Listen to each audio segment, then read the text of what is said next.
All right, in this question, Link Company uses a process costing system and the weighted average method.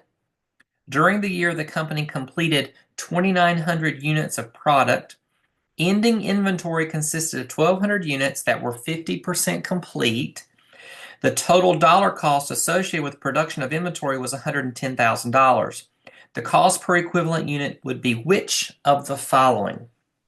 So the first thing we have to do is compute our total equivalent units. So remember, you really have to pause when it comes to ending inventory because whatever we have left in ending is only partially complete.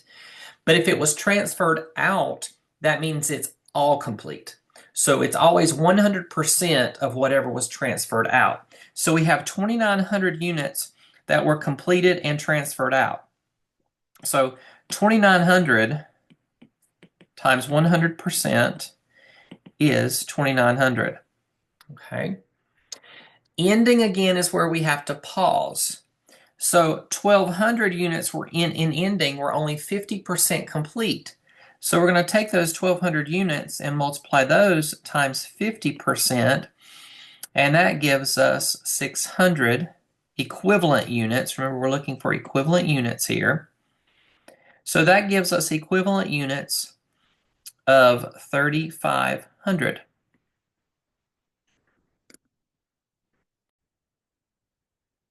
Now that we've got our total equivalent units, the question's not asking for that. The question is asking for what is the cost per equivalent unit. Well, it tells us in the story that the total dollar cost associated with production of inventory was $110,000. So if we take the 110,000, divide that by our total equivalent units, we should get about $31.42. So if you round that up, we get $31.43. In this problem, the Pereira boards produces two kinds of skateboards. Selected unit data for the two boards for the last quarter follow. So in this problem, they give us all our production costs, our direct materials, direct labor, and allocated overhead. For each product, they tell us the total units produced and sold, and they tell us the total sales revenue for each product. Perez allocates production overhead using activity-based costing.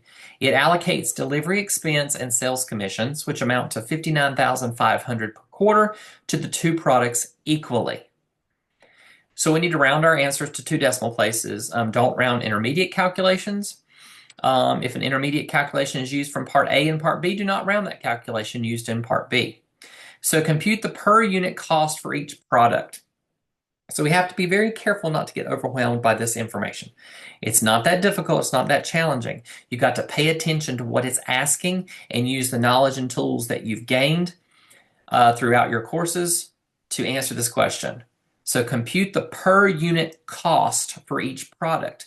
Well, we know that direct materials plus direct labor plus overhead makes up the cost of a product. So let's see what that looks like. So we have the Basco and we have the Shimano boards. We need our direct materials cost, our direct labor cost, and our overhead cost.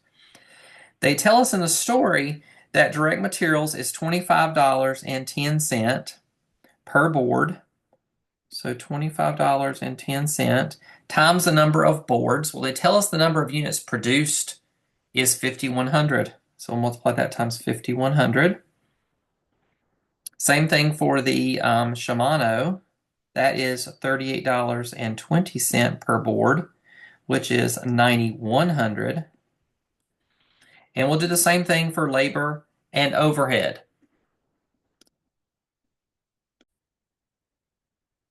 So I went ahead and put all this information here really quickly. I haven't multiplied them out yet. I absolutely think you can do that, so I'll let you do that on your own. But in the story, it tells us that delivery expense and sales commissions, which add up to $59,500, were applied to the products equally. So that number comes out, if we divide that 59,500 by 2 or multiply it times 50%, you should get $29,750 getting allocated to each product. So that's for delivery and sales commissions expense. So when we add up all the production costs for both our Basco and Shimano, we get $395,675 for the Basco and $1,045,310 for the Shimano. Now, again, we haven't answered the question. The question wants us to compute the per unit cost for each product. So now that we've got the total cost of production, we can simply divide that by the number of units produced, and that will give us the cost per unit. So if you divide this, the Basco by the 5100 and the Shimano by the 9100, that will give you the cost per unit. So you should get 77.58 for the Basco, and you should get 114.87 for the Shimano. Now in part B, we're asked to compute the profit for each product. So to get the profit is simply sales minus cost of goods sold gives us gross profit. So we already know the cost per product that it cost us to produce, $77.58 for the Basco, and Shimano was $114.87.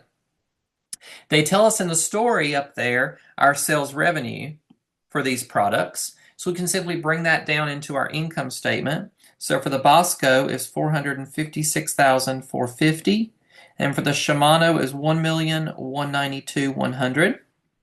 Now I need to compute my cost of goods sold. Well, it says we produced and sold the same number of units. So 5,100 of the Basco and 9,100 of the Shimano. So for cost of goods sold, I would simply take 5,100 for the Basco, multiply that times my cost of production, which was $77.58. And for the Shimano, I would take 9,100 and multiply that times $114.87. And when you do that, you should find profit for the Basco to be $60,775, and for the Shimano, $146,790.